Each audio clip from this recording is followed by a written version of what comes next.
If we're talking fragrances that are completely irreplaceable, you gotta start with this one, Mambo. Scores man, where's Mambo? If you don't know what that is, that's okay, don't worry about it. It's like 15 bucks, kind of an old school fougere-ish vibe, fougere-ish. But I am gonna show you some fragrances that are completely irreplaceable, regardless of whether you're a Scores man or not.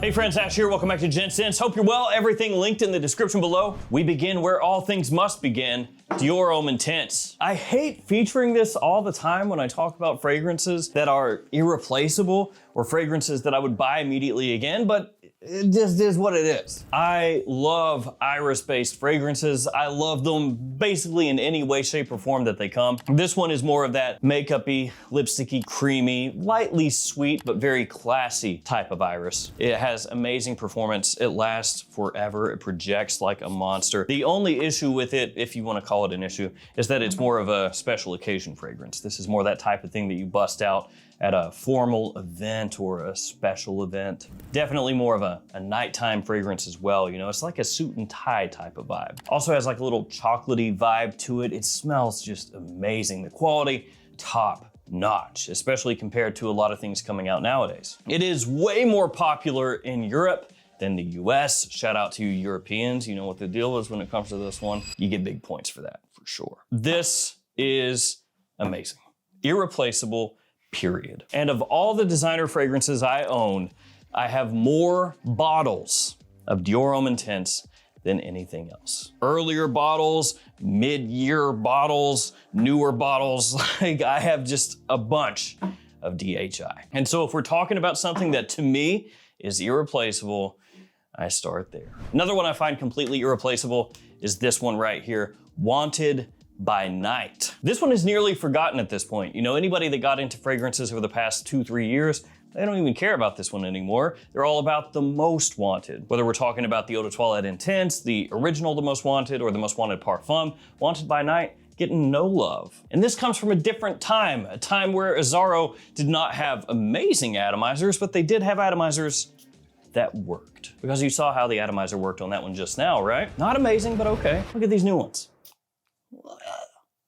It also feels awful. Forever Wanted Elixir is good though, to be fair. But yeah, Wanted by Night, this stuff is almost like from a different age at this point. And you can tell it's from a different age because it actually has a note breakdown.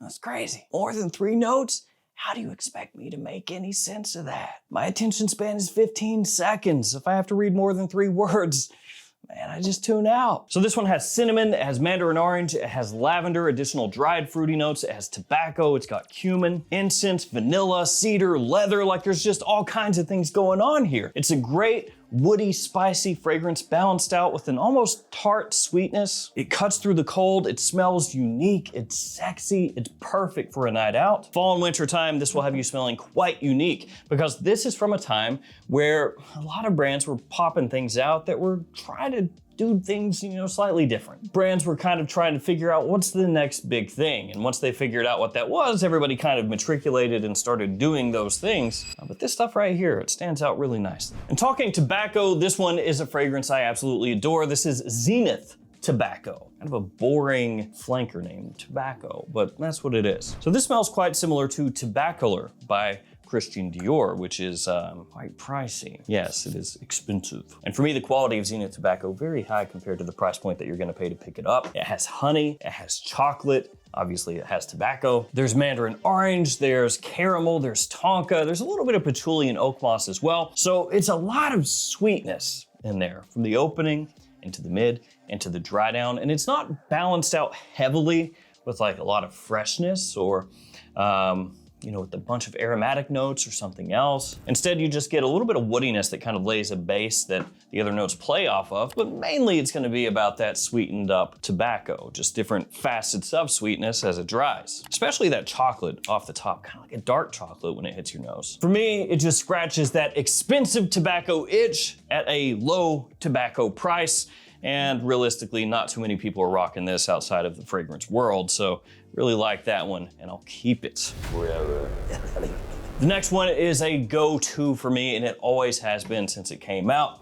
Now, it is a blue fragrance, so, you know, it's not anything that's breaking the mold necessarily. Though, I will say that when it came out, it was much more unique at the time. It is Y Eau de Parfum by Yves Saint Laurent. Now, it may be hard to remember this, but when the first Y, the original Eau de Toilette, came out, the initial reaction was mainly people not caring a whole lot. Basically just like this. Oh, Y came out with the new line. I don't give a shit. Basically, that's how it hit. You know, it came out and everybody was just like, ah, I don't care. Not that it was an immediate auto flop or anything. It just didn't really set the internet on fire. But then the Eau de Parfum came out and things changed. People did take more notice. People did get more excited. Y Eau de Parfum is the one that kind of launched the Y line into the stratosphere and had it actually competing with Dior Sauvage and Bleu de Chanel. It gives you that blue fragrance vibe, that versatility, that compliment factor and everything else, but it takes a different path to get there. It's a little bit sweeter, has that apple off the top that grabs attention right away, sage as it dries down, amberwood in the base. So instead of going with that more typical citrus open with like an incense wood type dry down, this one flipped the script a little bit. And at this point, everybody knows it, everybody has smelled it, a lot of people own it, but I still love Y EDP and I still go back to it. And if they discontinued Y Eau de Parfum or discontinued this version to come out with a new version like they did with Y Le Parfum, I think a lot of people would be unhappy. Yeah, unhappy. We'll leave it there. Burn it down! What about the bar? Burn it down.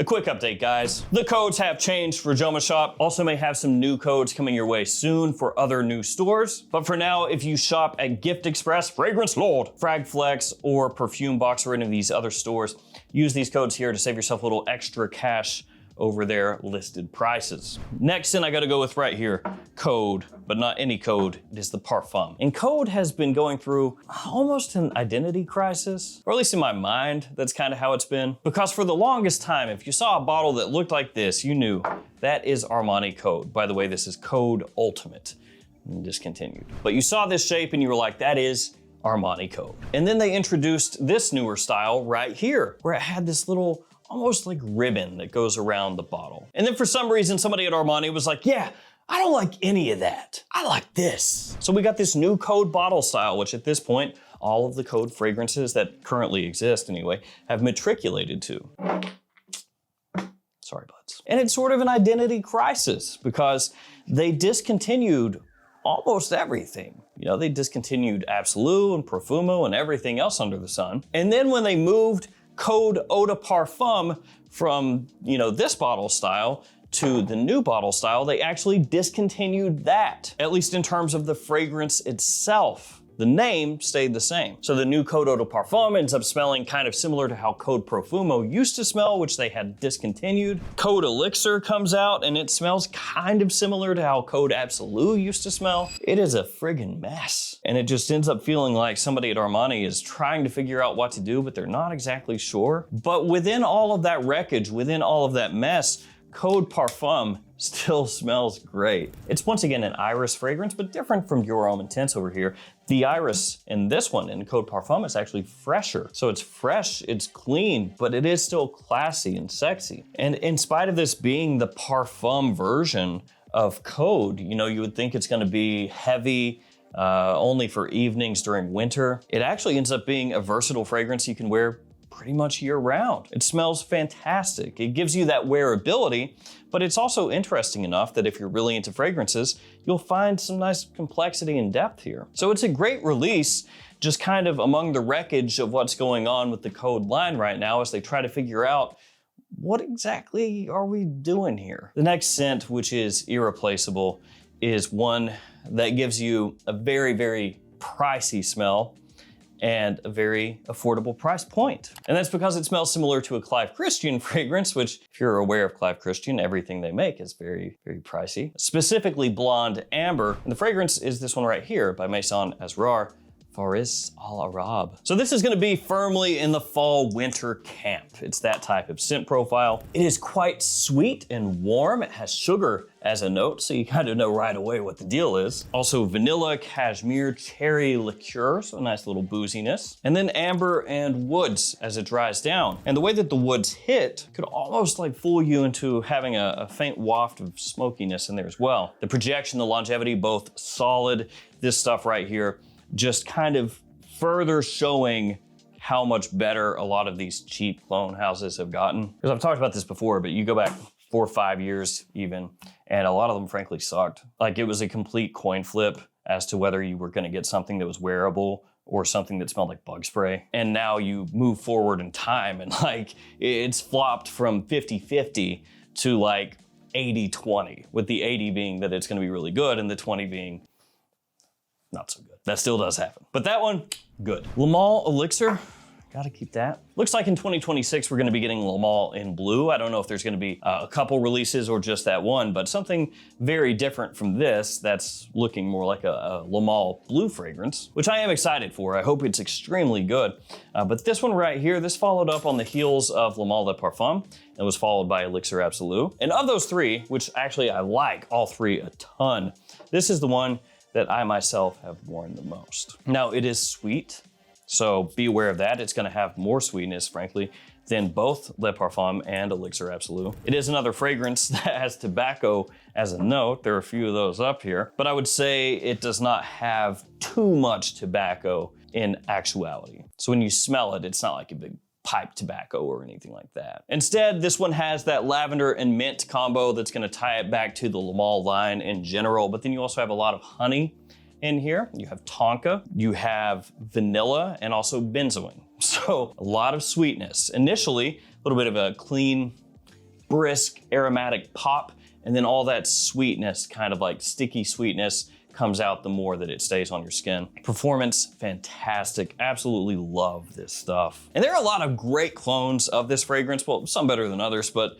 I keep coming back to the OG. And then the Dreamer. I gotta keep the Dreamer. I know that this one is not a hyped fragrance. It's not one that a lot of people care about, but I really like it. I think the bottle is fantastic. It's cheap. And I have the OG version and then the version that came out after. So this is one that kind of like Dior Homme Intense, you know, I've got multiple bottles of. It is a few decades old at this point. It does not smell completely modern and contemporary. It's got a lot of lavender in there. It has sage, it has some floral notes. So it's got this aromatic, fresh opening, but it's not sweet. It's slightly herbal to an extent. It has tobacco leaf in there again, but it's completely different from these other tobacco fragrances because these are more, by and large, like pipe tobacco, honeyed tobacco, sweet tobacco, right? This one is more, to an extent, like a dry tobacco leaf with like mild hay nuances. And then as it dries down, there's tonka in there, but it's not the same type of tonka that you may be used to in a lot of more modern fragrances. The longevity is really solid, projection is okay.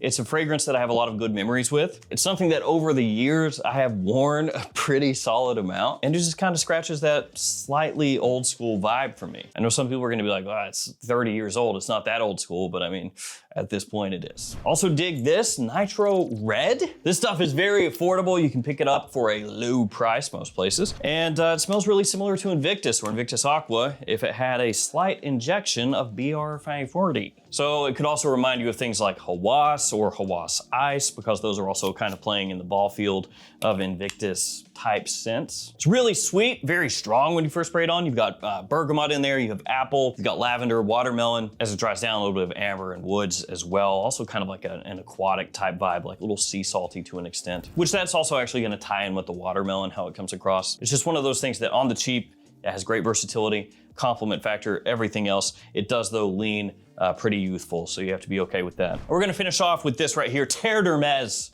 just the original. I know a lot of people with TDH, they don't vibe with it. It's gonna be because it has kind of a flintiness to it, a little earthiness as well, like a earthy orange, and then vetiver also. So you get that that woodsy aspect coming out from that. I think it smells awesome. I think it's a classic at this point, like a modern masterpiece. It's classy, gentlemanly, sophisticated, refined, with a little slight edge. But for sure, if you're somebody who's more into modern fragrances, vanilla, caramel, tonka, you know, stuff like that, really being overdosed, ambroxan, things like that, then you might smell this one and think, dated or too mature. And that makes sense, there's nothing wrong with that.